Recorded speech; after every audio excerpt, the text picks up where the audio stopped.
नमस्कार साथियों, स्वागत है आप सभी का आपकी अपनी पाठशाला पर। मैं हूं अंकित अवस्थी। आप है मेरे साथ में दुनिया के बीच फैले एक मसाले पर चर्चा करने, जिसमें एक काम की चीज निकल आई है। चर्चा है इलॉन मस्क और ट्रंप के बीच में छिड़े विवाद की, जिसके ऊपर हमने ऑलरेडी एक सेशन किया है। हमने बताया है कैसे अमेरिकी राष्ट्रपति और एक अमेरिकी अरबपति आपस में भिड़े हैं अपने अपने ईगोज को लेकर के, और इनके बीच का जो द्वंद्व है वो आकर के अब थोड़ा पर्सनल हो गया है। मस्क जो हैं वो ट्रंप के ऊपर आरोप लगा रहे हैं उनकी कुछ निजी जिंदगी के ऊपर। वहीं ट्रंप दूसरी तरफ उनके व्यापार को नुकसान पहुंचाने का हर संभव धमकी दे रहे हैं कि हम तुम्हारे कॉन्ट्रैक्ट्स खत्म करा देंगे, हम तुम्हारे साथ में जांच बिठवा देंगे, तमाम प्रकार की जो तुम्हें सब्सिडीज दी गई हैं वो रुकवा देंगे। इस तरह से दोनों में से दिन की जिनकी जो जो चीजें टच की जा सकती हैं, एक अगर राष्ट्रपति के लिए इमेज बड़ी चीज होती है तो मस्क द्वारा ट्रंप की इमेज को नुकसान पहुंचाया जा रहा है, और व्यापारी के लिए व्यापार तो ट्रंप द्वारा मस्क के व्यापार को मतलब चुनौती दी जा रही है। खैर, इस बीच में इनका भिड़ना और भारत के द्वारा मस्क पर हाथ रखना, यानी मस्क को मस्का लगाना, लगभग एक साथ हो गया है। असल में एलन मस्क को भारत से इजाजत मिल गई ऐसे समय पर जिस समय पर इन्हें ट्रंप के साथ आमना सामना करना पड़ रहा है। ये बिल्कुल वैसे ही है जैसे जैसे अमेरिका ने हाल ही के समय में भारत पाकिस्तान के बीच में पाकिस्तान को सहला दिया था। अमेरिका ने भारत और पाकिस्तान के बीच में ऑपरेशन सिंदूर के बाद जो मचा रायता फैला था, उसको अमेरिका ने जिस तरह से पाकिस्तान के सर पर हाथ रखेगा ना, और मेरा बच्चा, बस इतने में वो धुड़क गया कि हाँ साहब, हम तो बस आपके टॉमी हैं। भारत ने कुछ वैसा ही दाव खेला है। स्टारलिंक के लिए इलॉन मस्क भारत से लंबे समय से परमिशन चाह रहे थे कि भाई साहब, मुझे आपके देश में सैटेलाइट इंटरनेट सेवा चालू करने की इजाजत दे दो। लंबे समय से, इतिहास बताएंगे, कम से कम 4 साल हो चुके हैं इनको लगातार प्रयास करते हुए कि दे दो भाई, इजाजत दे दो, परमिशन दे दो। और भारत ने परमिशन कब दी? जब 29 तारीख को इन महाशय ने पिछले महीने अपने पद से इस्तीफा दे दिया, डॉजी डिपार्टमेंट से, ट्रंप से तलाक की आधिकारिक घोषणा कर दी। 3 तारीख को, 4 तारीख को हम सूचना देते हैं कि सुनिए, आपको इजाजत मिल रही है भारत में आने की। मतलब ये कुछ ऐसा दाव था जिसको देख करके यही कहा जा सकता है कि भारत ने शतरंज खेल का अगर आविष्कार किया है तो शायद ये खेलना भी जानता है, पासे भी अपने तरीके से चलना जानता है।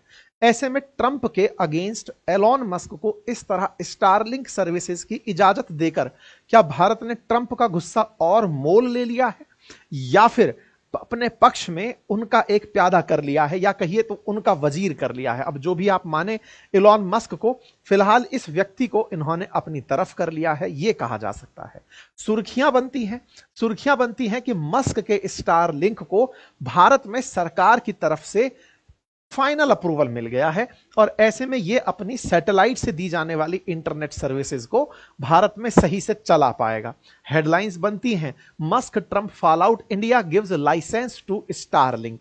ये दाव खेलने की जो अद्भुत कला भारत ने देखी है, इस अद्भुत कला में भारत के जो यूजर्स हैं वो तो इस बात पर ही विचार कर रहे हैं कि अल्टीमेटली स्टारलिंक कितने का हमें मिलेगा, लेकिन ये मिलेगा या नहीं मिलेगा, या इसमें और मामला फैलेगा, ये तो आने वाला समय बताएगा। फिलहाल के लिए आप स्टारलिंक का मंथली प्लान जाने और इसमें आने वाली दुविधाएं जाने, उससे पहले हमारा भी एक प्लान जान लीजिए।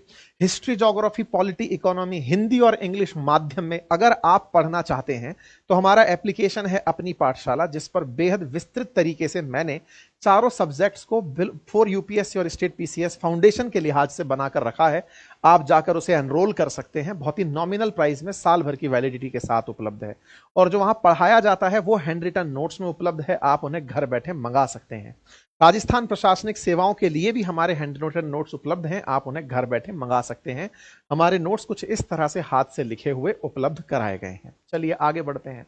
तो ऐसे में फिलहाल के लिए खबर है कि इलॉन मस्क की जो सैटेलाइट बेस्ड इंटरनेट सर्विस है, दैट इज स्टारलिंक, उसे भारत में जरूरी लाइसेंस मिल गया है। कई सालों से भारत में शुरू करने की जो सर्विस का प्रयास कर रहा था, अब उसे लास्ट मोमेंट पर जाकर के परमिशन दे दी है। भारत की यह परमिशन बड़ी ही इंटरेस्टिंग है।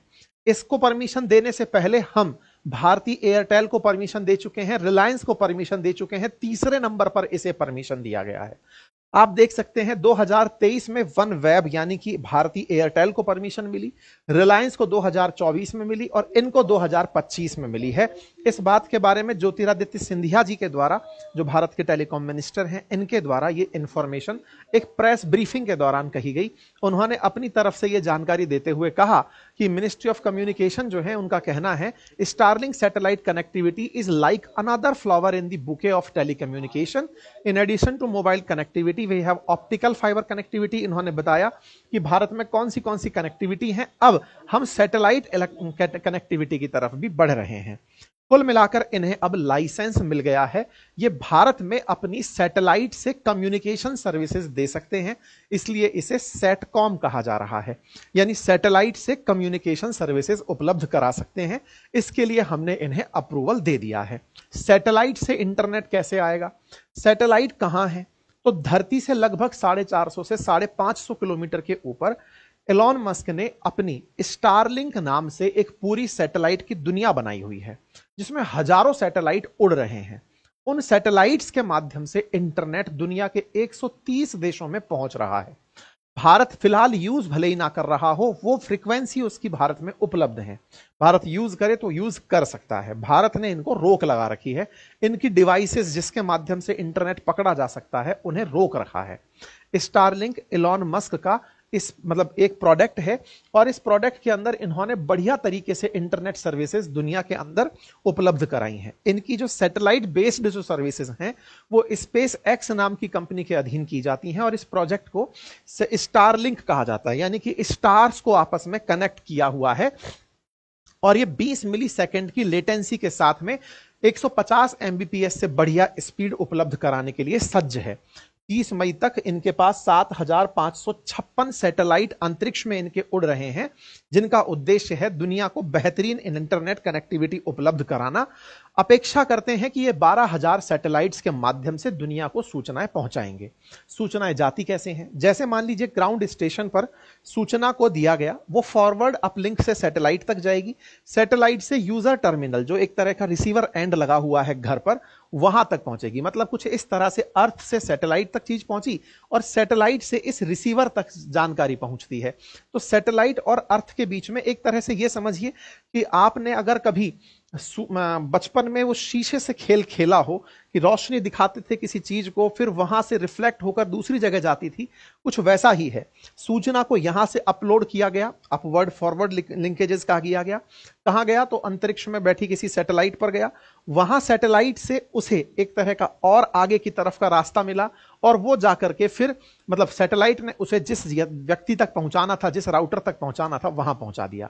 यह काम कुल मिलाकर हो रहा है। इसमें हाई स्पीड इंटरनेट पहुंचाया जा सकता है। आज की तुलना में इसकी अपेक्षा ज्यादा हो क्यों रही है? ऐसा इसमें है क्या खास? खास सिर्फ इसमें इतना है कि जहां आज हमारे टावर होते हैं वहां इंटरनेट पहुंचता है, लेकिन स्टारलिंक के केस में अगर आपके पास इनका वो डोमेन है या फिर इनका जो राउटर जो है अगर वो किसी व्यक्ति के पास है तो वो बढ़िया से इंटरनेट एक्सेस कर सकता है वाया सैटेलाइट। नंबर एक, ये जो इनका मॉडेम कहिए या फिर इनका जो रिसीवर है, ये रिसीवर अगर आप पानी में हैं यानी कि समुंदर में हैं तो भी आप सैटेलाइट से ले सकते हैं। आप रेगिस्तान में हैं, आप हिमालय की किसी चोटी पर हैं, कहीं पर भी हैं, आपके पास अगर ये राउटर है तो आप उस चीज को ले सकते हैं, रिसीव कर सकते हैं। कनेक्टिविटी आप जहां चाहें वहां ले सकते हैं। यही कारण है कि बहुत सारे ऐसे लोग जो वर्क फ्रॉम होम करना चाहते हैं या फिर इंटरनेट के थ्रू, जैसे फॉर एन एग्जाम्पल मैं अपनी ही बात करूं, आज मेरा मन, जो कि मैं घर से काम करता हूं, वर्क फ्रॉम होम है, अपने ही साथ में मैंने अपनी टीम को रखा हुआ है। कल को मैंने अपनी टीम को लिया और कहा कि चलिए गर्मी में कहीं बैठ करके पहाड़ों से काम करेंगे। आज की जो सबसे बड़ी दिक्कत है वो है इंटरनेट कनेक्टिविटी होना। लेकिन अगर इस तरह से इंटरनेट उपलब्ध हुआ तो व्यक्ति दुनिया में कहीं भी बैठ करके, क्योंकि इंटरनेट हाथ में है आपके, तो काम कहीं से भी डिलीवर हो सकता है। तो ये अपने आप में बहुत सारे लोगों के लिए तमाम प्रकार से उपयोगी चीज हो सकती है। हवाई जहाज से ट्रेवल कर रहे हो या फिर पानी के जहाज में हो, सब जगह ये बेहतरीन कनेक्टिविटी प्रोवाइड करता हुआ दिख रहा है। सिक्योरिटी सर्विसेज के लिए भी ये बड़ी चीज है। जैसे रशिया यूक्रेन के केस में जैसे रूस ने उनके सारे टावर गिरा दिए, तो ये तब भी काम आया यूक्रेन को एक कनेक्ट करने में। तो यानी सिक्योरिटीज के हिसाब से, जैसे कभी अर्थक्वेक आ गया, कहीं कुछ हो गया, तो ये मशीन जो है सैटेलाइट इंटरनेट की वजह से बड़ा फायदा देगी। चैलेंजेस क्या थे? चैलेंजेस यही थे कि आप कहीं से भी ऑपरेट कर सकते हो, फिर तो देश के दुश्मन भी ऑपरेट कर सकते हैं। और सिक्योरिटी के मामले में चैलेंज ये कि ये तो वाया सैटेलाइट जा रहा है, तो फिर आप ट्रैक कैसे करोगे? भारत को दिक्कत यही थी। जब ये सैटेलाइट इंटरनेट देने आए तो भारत ने इनके सामने परेशानी यही रखी कि आप ये जो सर्विसेज दे रहे हो इस पर हम कैसे कंट्रोल रख पाएंगे, बस इतना बता दो। तो इन्होंने उस समय पर जो प्लान दिया था वो तो यही था कि साहब सैटेलाइट लगा दी हैं, जाने दो, क्या दिक्कत है, कौन आपका क्या बिगाड़ रहा है। भारत ने कहा कि हम दो तरफ तो शत्रु लेके बैठे हैं, हमारे इंटरनल आंतरिक रूप से भी कन्फ्लिक्ट बने ही रहते हैं, कहीं नक्सलवाद चल रहा है, कहीं कुछ चल रहा है। ऐसे में हमें आवश्यकता है कि हम जिस तरह से टेलीकम्युनिकेशन को, रिसीवर्स को रीड कर पाते हैं। देखिए आज क्या है कि आज हम जब भी कहीं इंटरनेट कनेक्टिविटी को रोकना चाहें, पुलिस रोक पाती है, किसी का कॉल इंटरसेप्ट करना चाहे तो कर पाती है। तो बोले हमें एक तो ये इंटरसेप्ट करने की फैसिलिटी दो, दूसरा आपके स्टारलिंक का जो मुख्यालय है, यानी कि जो भारत में ऑपरेट करेगा, वो इंडिया में बना कर दो, यहीं से डेटा सैटेलाइट पर अपलोड होगा। हमारी सिक्योरिटी सर्विसेज जब चाहे इंटरनेट रोक सकती हैं, जब चाहे कॉल ट्रेस कर सकती हैं, ये सारी सुविधाएं हमें इंडिया में चाहिए। अगर आप ये दे पाते हो तो बात करो। यानी कि भारत ने इनको एक नया स्टेप सुझा दिया कि ऐसे नहीं, हम अपनी सिक्योरिटी में ब्रीच नहीं होने देंगे। क्यों? क्योंकि अभी रिसेंटली इजराइल गाजा के केस में इजराइल इनके ऊपर नाराज था कि तुम कहीं भी उपलब्ध करा दे रहे हो, इनका डोमेन लेकर कोई कहीं भी घूम रहा है। अभी रिसेंट डेज में देखा भी गया ना, भारत के अंदर जो मणिपुर का जो मामला चल रहा है, उसमें मणिपुर बॉर्डर एरिया में म्यांमार के साइड से इंटरनेट इन्हीं सर्विसेज की वजह से यूज हुआ है। और रिसेंटली क्या हुआ है ना, हमारे पड़ोसी मुल्क बांग्लादेश ने स्टारलिंक को परमिशन दे दी है। क्यों? क्योंकि उन्हें पता है कि उनके तो कोई दिक्कत है नहीं, उनको कौन बर्बाद करने जाएगा। वहां से इन्फिल्ट्रेटर्स इंडिया में घुस अगर आए तो इंडिया के बॉर्डर एरियाज में बहुत सारी दिक्कतें खड़ी कर सकते हैं। तो कुल मिलाकर के इनकी सर्विसेज के साथ चुनौतियां बहुत सारी थी। और जब हमारे पड़ोसी देश में इस तरह की सर्विसेज शुरू हो जाए तो भारत के लिए अपने आप में एक चिंता का विषय है। इन्होंने मात्र 2-3 महीने के भीतर भीतर ही परमिशन दे दा करके स्टारलिंक को चालू करवा दिया। भाई साहब, इन्होंने तो 20 मई के दिन स्टारलिंक शुरू करवा दिया कि चालू हो गया। इसलिए भारत को अब सोचना पड़ रहा है कि हमें शुरू तो करना पड़ेगा, लेकिन इनको साथ लेकर करना पड़ेगा कि भाई हमें बताओ हमारी सुरक्षा में तुम किस तरह से काम कर सकते हो। ये तो अदरवाइज बहुत पहले ही निकल लिए थे। अगर आप 2021 में देखें तो ये तो पहले से ही प्री बुकिंग करके इंटरनेट सर्विस बेचने निकल पड़े थे कि हाँ भाई ले लो, जहां जहां टावर आ रहा है ले लो, सब ले लो। भारत ने लेकिन तुरंत प्रभाव से इसको रोका कि भाई बिना लाइसेंस के आप काम नहीं कर सकते, इंडिया में पहले लाइसेंस लो तब जाके काम करना।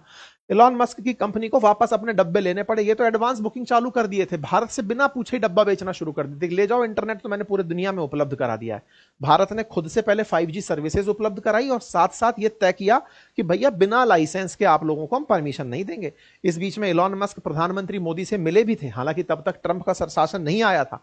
भारत ने अपनी तरफ से अपनी परेशानियां बताई कि देखो हम आपको स्थितियां मजबूत करके दे देंगे, आपको करना है काम करो, लेकिन इससे पहले आपको हमसे लाइसेंस लेना पड़ेगा। ऑलरेडी जो हमारे देश में स्पेक्ट्रम खरीद के, क्योंकि जो हमारे देश की ऑलरेडी कंपनियां वो $20 बिलियन तक इन्वेस्ट कर चुकी हैं टेलीकॉम सेक्टर के अंदर, आप अचानक आए, सस्ते में माल बेचे और लेके निकल गए तो उनका तो मामला ही फैल जाएगा। तो हम अपनी कंपनियों को कैसे बचाएंगे?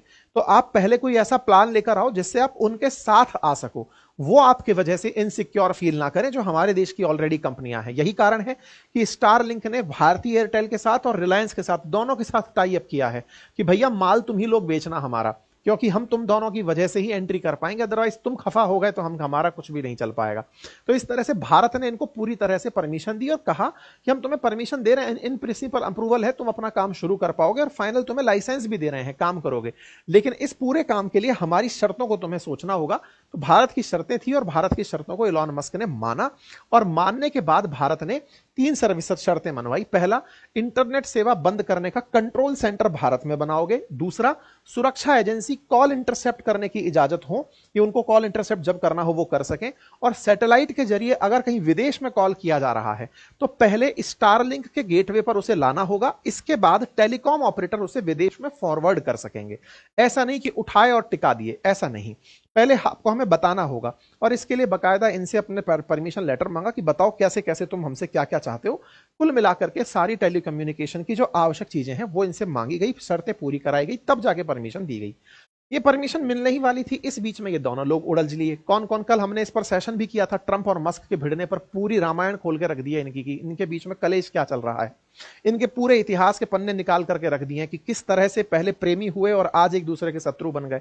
हमने पूरी कहानी इसमें लगभग 45-47 मिनट का जो वीडियो किया उसमें पूरी डिटेलिंग से आपको सारी बताइए कि चल क्या रहा था इस कहानी के अंदर। अब इस पूरी कहानी को जब हमने खोला तो उसमें यह जानकारी निकल कर आई कि ये तो एक दूसरे को धमकाने लगे हुए हैं। ट्रंप कह रहे हैं कि तुम्हारा बजट काट देंगे, तुमको जो सर्विसेज दे रहे हैं वो रोक देंगे। मस्क कह रहे हैं कि हम तुम्हारे राज खोल देंगे।